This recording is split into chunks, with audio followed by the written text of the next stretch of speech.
Una charla para entender lo que está pasando. Esta es la conversación de hoy en Copano.news. En turno. Como hemos estado comentando, el presidente Boric recibió el informe final de la Comisión para la Paz y el Entendimiento en la Araucanía, y por eso tenemos el honor de tener al historiador destacadísimo, Fernando Pairicán, con nosotros. ¿Cómo le va? Buenos días. Buenos días, muchas gracias.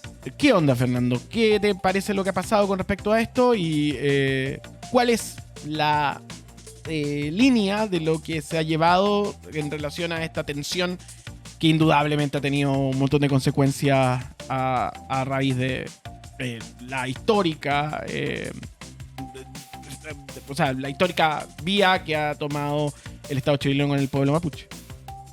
Hay elementos de continuidad de Bajemos la lo música. que han realizado los gobiernos previos. En eso tiene una simetría, ¿no? Con lo que una semejanza, mejor dicho, con lo que se generó en la conversación en CEPI en el año 89, que luego va a crear la ley indígena como parte del Acuerdo No Imperial, que es donde el gobierno de Patricio Aylwin se acerca a segmentos o a partes del pueblo mapuche, de los pueblos originarios, en el espíritu de una transición a la democracia en el cual los indígenas fueran incorporados con el reconocimiento constitucional que nunca se ha cumplido, entre otros aspectos sociales, económicos, que va a ser CONADI como tal vez la gran creación de la década de los 90, que tampoco resolvió del todo el conflicto, sobre todo el tema de tierra, y eso generó una movilización mapuche en la década de los 90 hasta el punto de inflexión que lo dice el informe, el incendio de los camiones en la zona de Lumaco en el año 97, que va a marcar un antes y un después en esta historia, y genera luego la Comisión de Verdad Histórica y Nuevo Trato, que también da recomendaciones distintas o más avanzadas para este tiempo, como el convenio 169 de la OIT, a elementos de reconocimientos políticos como autogobierno, pero tampoco lo resuelve porque tampoco se cumple. Y luego viene el gobierno de Sebastián Piñera con el plan Araucanía, pensaba en una dimensión más económica, más técnica, y este informe, de alguna manera, tiene algo de todo un poco de esta historia. Plantea las ausencias, tiene elementos muy económicos en el sentido más de emprendimiento, temas de la tierra, pero también da las recomendaciones de los reconocimientos políticos que han sido postergados porque hay sectores de la sociedad chilena que no comparten los derechos indígenas como parte de una creación de un Estado nacional distinto, ¿no? Bueno, eso fue lo que nos contaba ayer la senadora Aravena, que hay en este momento un grupo, que es el APRA, que toma características de peso, y que fue incluso uno de sus vinculados quien dijo que no, el único que dijo que no. Ahora, el APRA no es una institución separada de otras ideas. Los nacional-libertarios y los republicanos en sí mismos también tienen miembros que simpatizan con esa cultura. Es desde ahí que uno empieza a leer y a pensar si estamos cerca de un mutuo reconocimiento. ¿Cuál es tu lectura en torno a este documento y en torno a lo que debería venir? Creo que los mapuches han participado en todas las instancias que lo invitan. Por supuesto, el mundo mapuche es una pluralidad de voces, desde personas como Huenchumilla, Yaitul, Nuyao, que estuvieron presentes en esto, pero también otros que no están y no lo comparten, como la coordinadora Comallego, que también se ha pronunciado muy crítico, o como hoy día en el Mercurio, Rosa Catrileo y Elisa Loncón, que también dan algunos puntos de ven que es un aporte, pero tienen también una dimensión crítica en torno a la incorporación de las voces de las comunidades, o tal vez don Galvarino Reimán, un dirigente también mapuche del sur, que hace una reflexión en torno a esta comisión de que hay avances, pero siguen habiendo elementos como temas políticos que no han sido incorporados en ello. Por tanto, el mundo mapuche es plural. Eso a veces les cuesta entender a las personas que son críticas al pueblo mapuche, creen que es monolítico, que solo es como un actor, ¿no? Es un pueblo. Y Sí, en esas porque diversidades, en ese... Perdón, sí, por Fernando, para alimentar el intercambio. Porque Occidente es más monolítico a nivel de estructuras. Partidos que tienen vocerías, es como... Claro, más o vertical. sea, es súper vertical. Entonces es súper difícil en esa dinámica poder entender al pueblo mapuche. entender, Bueno, no es tan bueno, hay experiencia histórica, ¿no? Uno puede hablar de los parlamentos, que un poco este año se cumple 200 años de Tapigüe, ¿no? Pero tal vez, esto es histórico, ¿no? Pero Ambrosio Higgins tal vez fue uno de los liderazgos españoles que entendía esa pluralidad. Ujú. Era, más Se- encima era irlandés, bueno, puede haber era entendido. claro, era como, no era justamente el no español, era el que más entendía.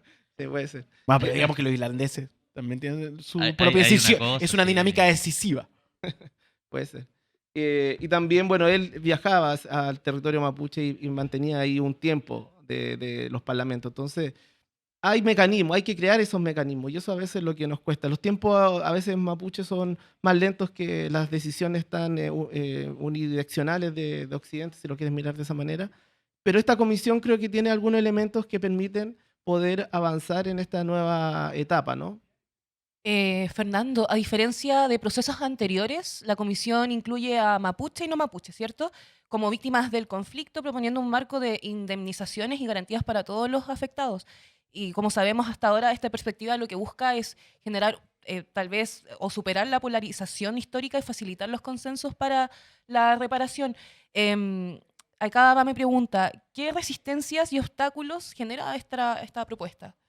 Mira, interesante lo que planteas porque los sectores más críticos a ello, de la derecha, como Naverillán y otros, bueno, los militantes de los partidos de CAS. Considerando que siguen los atentados hasta el día de hoy.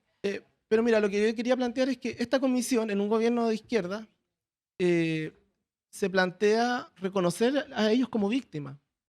Y ellos de igual manera no reconocen el aporte y el cambio y la decisión política de este gobierno de tomar ese camino, ¿no? Lo cual habla también de la obstrucción y le da la legitimidad también a segmentos del movimiento que no creen finalmente en la palabra de los agricultores o de un lugar, o un grupo de agricultores, porque efectivamente ellos buscan la confrontación con el movimiento mapuche o con sectores del movimiento mapuche. Y el movimiento mapuche también, un segmento como la CAMP, como la Huichanaucamapu, también analizan en esa misma noción. Y esas razones ellos lo ven de la manera histórica como los agricultores han sido un grupo de agricultores con el mundo mapuche, lo cual se demuestra nuevamente en este momento en que se puede, de alguna manera, hacer un mecanismo distinto. Ellos responden tratando de quebrar esta comisión, porque tal vez la paz no es algo a lo que realmente aspiran. ¿Y por qué era tan importante ampliar el concepto de víctima? Más que importante es reconocer el conflicto histórico de los últimos 20, 30 años, y en el cual no son solo hoy día los mapuches los que han sufrido la cárcel ni la muerte, pensando en Alex Lemun, en Matías Catileo, Jaime Mendoza Collillo, ¿no? Sino que también este conflicto, al no darse una solución política, ha generado también que segmentos del movimiento mapuche golpeen también en el sentido físico a los agricultores, en el caso de Lucinger Macay, ¿no? Y recientemente de los carabineros de Chile. Entonces ahí hay un punto en que las víctimas hoy día están siendo más plurales, porque este conflicto no se ha resuelto, y lo cual la radicalización de ello también pone un poco en crítica, un debate, la necesidad de reconocer los derechos colectivos de los pueblos originarios, los derechos políticos. Una de las cosas que alegan estos grupos justamente más pienso yo, más radicalizados, no del mundo mapuche, sino más bien de estos sectores como de derecha y expresiones, digamos, locales como nacionales, tienen mucho que ver con esta idea y este concepto del terrorismo.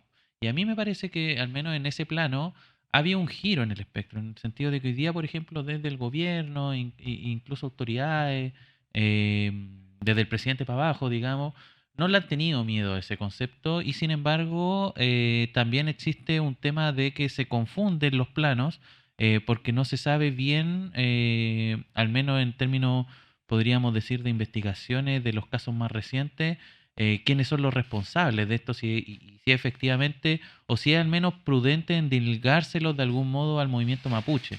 ¿Qué te parece a ti, primero, que hoy día estemos hablando de terrorismo más, por así decirlo, casi como más suelto de cuerpo, se podría decir hasta algún punto, y cómo ves también la reacción que ha tenido el movimiento mapuche a ese uso del concepto de terrorismo? Creo que desde el año 2001 la derecha comenzó a sobreusar el concepto de terrorismo para referirse a las recuperaciones de tierra, a movilizaciones, ¿no? Y se aplicó la ley por conductas terroristas a miembros de, sobre todo la coordinadora Comayeco en el año 2001 al 2003, que termina con procesos judiciales o el encarcelamiento de algunos dirigentes que luego la Comisión Interamericana de Derechos Humanos planteó la necesidad de reparar ese daño. Y desde ese año, cualquier actividad del movimiento mapuche se asocia al terrorismo. Lo que sí hemos visto, hay incrementos de violencia que sí pueden asemejarse a niveles de lo que podemos llamar terrorismo, que yo creo que puede ser el caso de Gromulus en particular, ¿no? También posiblemente el caso de Lusinger Macay.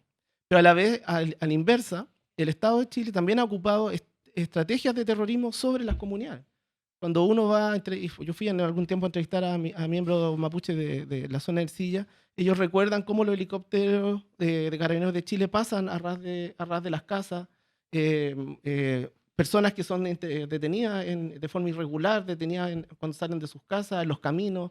Y eso está ahora con el estado de excepción, sigue pasando. Yo vengo revisando Temuco y sigue sucediendo en las historias de las personas de comunidad, siguen narrando cómo esta fuerza policial, estas tanquetas, detienen a las personas de manera no legal, haciéndoles preguntas que no corresponden o siguiendo a los niños a los colegios. Se ha hablado poco de terrorismo de Estado en ese sentido. Yo creo que hay algunas vertientes de terrorismo, o puede ser psicológico o contra el segmento del movimiento mapuche, que también explica por qué hay algunos jóvenes que hoy día no creen en la democracia y creen sí en la radicalización como una manera de operar, porque finalmente es un conflicto que también el Estado ha sido ausente en algún elemento, pero también los agricultores han sido parte de este conflicto, así como los mapuches son parte tal vez de la radicalización de este conflicto.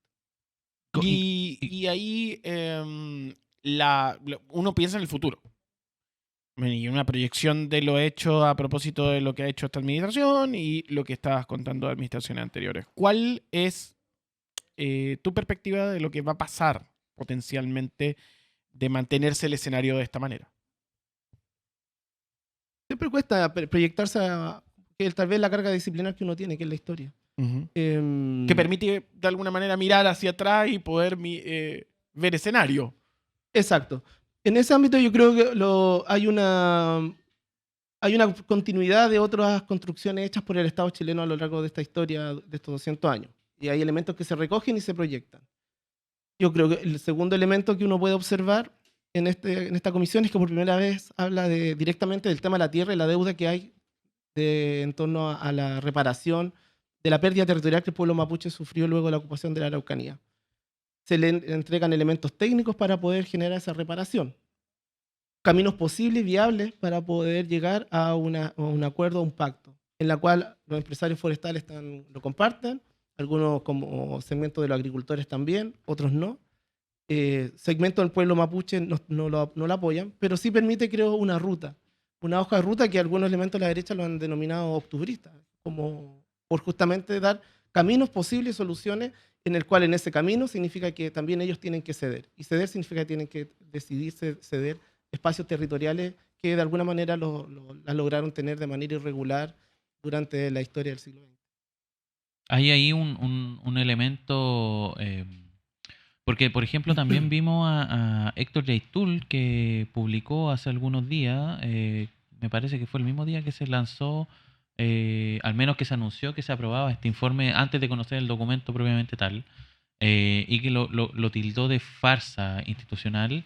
Y está claro, un poco en esa perspectiva, y por otro lado, el otro extremo que lo califica tal como tú decías como octubrista. Tenemos este escenario que si uno lo pone como en un plano cartesiano, justamente los que son, digamos, de los sectores radicales de lado y lado, se tocan en el sentido de rechazar este documento. En tu opinión, ¿esos sectores debiesen ser incluidos en algún tipo de acuerdo más amplio o se debiera avanzar en lo que tenemos hasta ahora, que es este acuerdo? El coordinador Comayeco tiene evoluciones políticas e ideológicas. Creo que a veces los medios no lo han considerado como parte de entender qué es lo que el dirigente mapuche Héctor Yaitul trata de sostener. Y ahí hay una evolución hacia el indianismo, que es una ideología política, una construcción intelectual que emana desde Bolivia, desde Fausto Reinaga, en la cual Héctor Yaitul, creo yo, no he hablado con él, pero lo que he leído de lo que él escribe, su entrevista, da cuenta un poco de ese pensamiento de descolonización, muy crítico a cualquier estructura, Porque si hay algo que tiene razón teórica, no necesariamente la razón política del momento. La razón teórica es que este acuerdo mantiene elementos de la conquista sobre el territorio mapuche del siglo XIX que no se han podido de alguna manera revertir. Y da soluciones, en ese mérito creo que también tiene algo de razón, tiene elementos sobre aspectos de consenso con los agricultores en que convierta la tierra en un mercado, ¿no? Porque finalmente ellos van a ser beneficiados de este acuerdo en el plano económico, que se les va a pagar por esta tierra, como sigue sucediendo Claro. por lo demás con Conavi en ese elemento. Actualmente, sí. Y tal vez ese aspecto no dimensiona lo que podríamos llamar la cosmovisión del pueblo mapuche. Elementos como también lo plantea Elisa Loncón en la entrevista al Mercurio hoy día, la espiritualidad, los elementos que significan la cosmovisión, el pensamiento y el raquituán del pueblo mapuche que generan ellos. Y yo creo que esos elementos no están tan presentes en eso, y tal vez en ese elemento un segmento del pueblo mapuche más crítico le puede tener algo de coherencia a lo que plantea. Pero, Entonces, a tu juicio habría lo que pasa es que, ¿por qué lo planteo? Porque cuando se ha intentado, pienso yo, igual no es tal vez el mejor ejemplo, pero desde que parte este gobierno con la ministra Isquiasiches, que trata de ir a meterse a una comunidad, ¿cierto? Y se genera, digamos, todo lo que se generó en ese momento, pero siempre como tratar de levantar ese puente ha sido complicado, y yo también que he revisado hartas, por ejemplo, elementos de lectura o del pensamiento, particularmente de Héctor Yaitul, que es el que genera, digamos, comunicación y ha escrito y tiene distintos libros, en fin.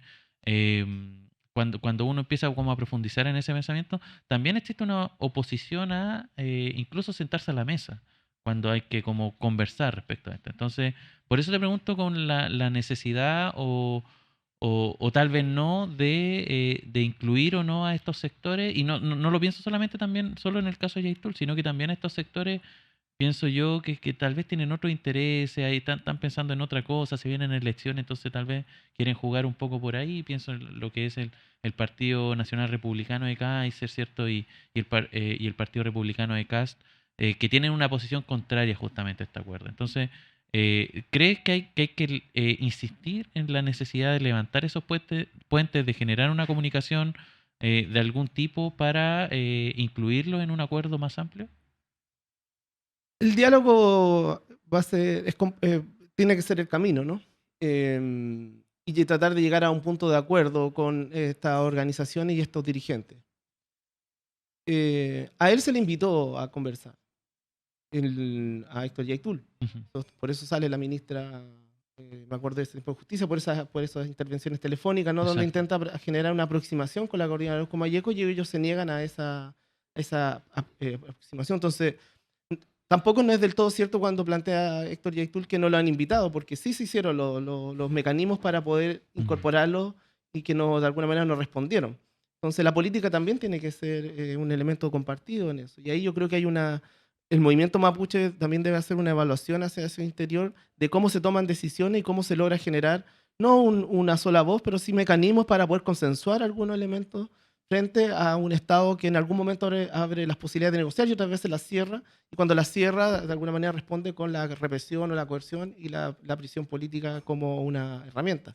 Pero eso es un debate que yo creo que el movimiento mapuche sí tiene que dar en algún momento para poder generar una cohesión en algunos elementos que podamos hacer en común para lograr el objetivo, que yo lo comparto, que los pueblos originarios tienen derecho a ejercer su autonomía dentro de un Estado nacional, como el derecho al autogobierno en elementos que le corresponden.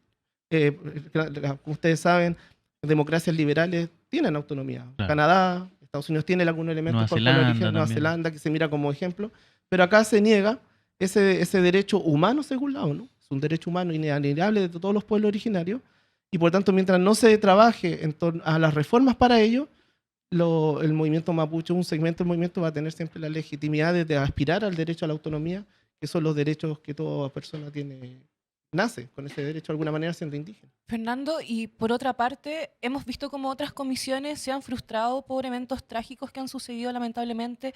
Sin ir más lejos, la liderada por Alfredo Moreno, que terminó con la muerte de Camilo Catrillanca. ¿Tú crees que una tragedia terminaría con todo este esfuerzo? ¿Es posible que suceda?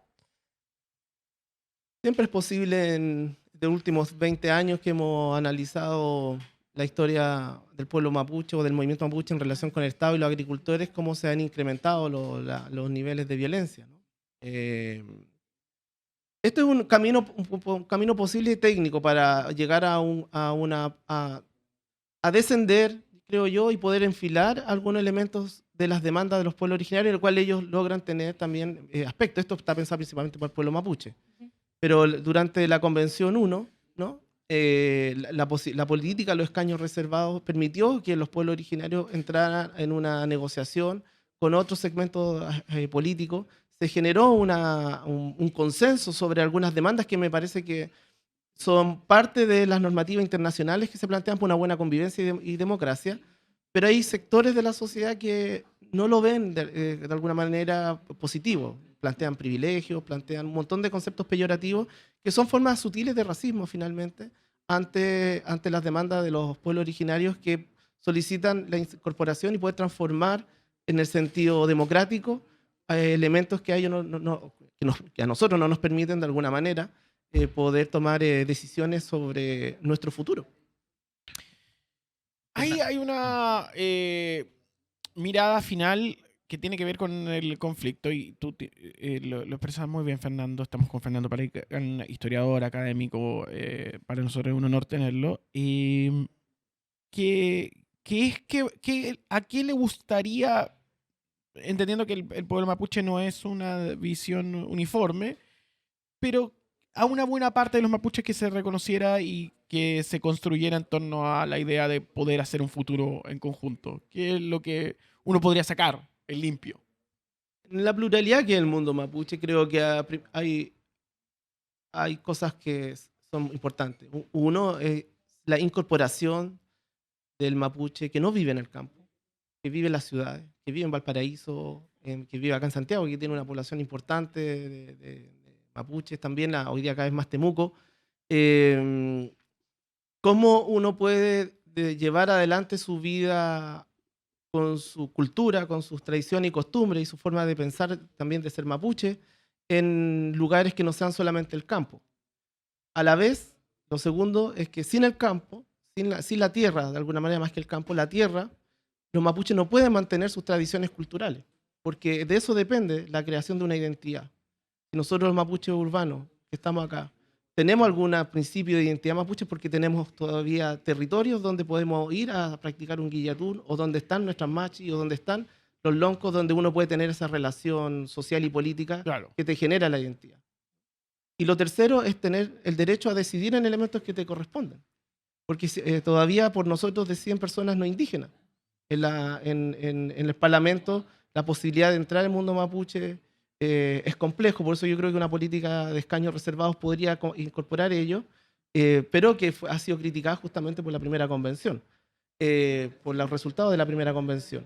Porque entrar a poder tener una bancada política en la Cámara de Diputados o senadores también nos permite llevar nuestra voz, de alguna manera, en las decisiones que corresponden en torno a los pueblos, o también mejorar las cosas que son de los chilenos.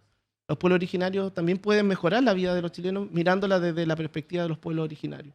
Y esa voz es tan ausente, por lo menos en el Parlamento, más allá que esté Francisco Buenchumilla, esté la Nullao, ¿no? Que siempre han sido un aporte para el pueblo mapuche, pero no están las voces de los Rapanui, no están las voces de Aymara, no están las voces de Aguita, hay muchas voces que serían, yo creo, un aporte muy importante para la democracia de Chile. Sí está Otuiti y Teao, que no sé si considerarlo como voz particular, pero sí le entiendo yo es de ascendencia Rapanui. Pero ¿sabes que Otuiti yo lo he podido conocer en algunas reuniones, y él primero tiene una fortaleza identitaria fuerte, o sea, muy, muy Rapanui, tiene una mirada también social y política de los Rapanui. Está en la bancada más hacia la derecha, ¿no? Pero que los pueblos originarios son plurales, y en ese sentido estar a veces en la derecha, como sucede en el caso mapuche, no quiere decir que uno no esté pensando en las ideas culturales o sociales o de territorio. Eso pasa con gente en el mundo chileno y hay distintas formas de ver. Que de hecho es lo que le pasó a la senadora Aravena, que ella tiene ascendencia más bien colona, que es de la zona, Y tuvo también este giro, o sea, no sé si plantearlo como giro, pero Yo sí creo que, este quiebre claro, con participó. los que son de su sector. Evitó tal vez que la comisión, por elementos externos a la comisión, que son lo que ustedes decían al principio, las elecciones, pero además en torno a una derecha global que está con Trump, que está con Milei, ¿no? Tratara de erosionar la comisión. Yo creo que en ese ámbito ella logra, junto con Alfredo Moreno de su sector, evitar el quiebre, porque también uno lo que logra ver es que las derechas tienen pugna en su interior Claro. y que no están en elementos en común o en consenso. Entonces, evidentemente hay una disputa política de la derecha en lo que sucedió con Aravena. Exacto. Se nos pilló el tiempo. Muchas gracias, Fernando Pairicán, por regalarnos esta conversación hasta ahora. A ustedes, gracias.